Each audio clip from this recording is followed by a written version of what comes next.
مرج البحرين يلتقيان بينهما برزخ لا يبغيان فبأي آلاء ربكما تكذبان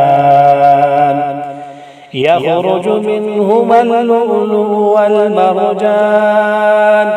فبأي آلاء ربكما تكذبان